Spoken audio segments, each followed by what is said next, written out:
આજ રોજ 21મી જૂન આપણા દેશમાં નરેન્દ્રભાઈ મોદી આવ્યા પછી વિશ્વ યોગા દિન ડિક્લેર થયેલો છે. એ આજે 11મો વિશ્વ યોગા દિવસ છે અને દર વર્ષે 21મી જૂન એટલે જે સૂર્ય ચંદ્રમાં પરિભ્રમણ થતું હોય આજથી દિવસો મોટા થશે અને રાત થોડી નાની થશે. ખાસ યોગનો પ્રચાર પ્રસાર આપણા રામદેવજી બાબા કરતા હતા.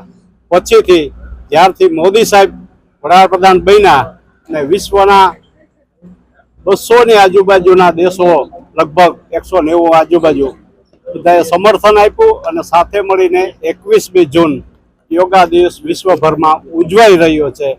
એનામાં સૌથી અગ્રસર ભારત છે, એનું આપણે સૌને ગૌરવ હોવું જોઈએ. યોગ કરવાથી રોગ પણ ભાગે છે. આપનું શરીર છે એ સુસ્ત હોય તો એકદમ બરાબર સારી રીતે એક્સરસાઇઝની જેવું થાય છે. પાચન શક્તિ વધે છે. કોઈ કુટેવો હોય તો કુટેવો પણ છૂટી જાય અને મનને શાંતિ મળે છે. આ સ્ટ્રેસ ભર્યા સમયમાં આખા વિશ્વમાં ખાસ કરીને યુવાનો ખૂબ સ્ટ્રેસમાં હોય છે. જો બધા જ લોકો દરરોજ અડધી કલાક જેવો જેને સમય મળે તો યોગ કરે તો એનાથી રોગ તો ભાગે છે પણ રૂષ્ટ શરીર થાય અને આ પણ એક જાતની કસરત છે.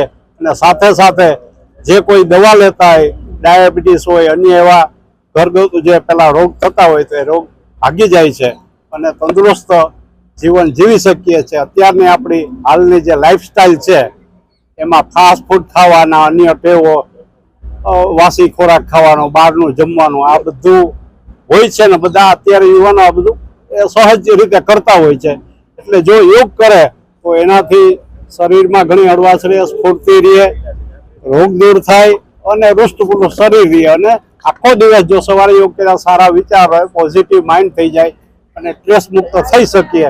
એટલે હું પણ આપ સૌ મીડિયાના માધ્યમથી, ઇલેક્ટ્રોનિક મીડિયાના માધ્યમથી સૌને વિનંતી કરવા માંગુ છું, રાજ્યસભાના સભ્ય તરીકે, કે સૌ લોકો જેમ આ મને સાંભળતા હોય એ બધાએ ફૂલ નહીં તો ફૂલની પાખડી જેમ થતી હોય એમ આપણે 24 કલાકમાંથી અડધો કલાક પણ જો યોગ માટે આપશું તો આપણી તંદુરસ્તી માટે, આપણા પરિવાર માટે, આપણા શરીર માટે ખૂબ જ ઉપયોગી છે. ઉપરાંત કોઈ જાતનો ખર્ચો નથી.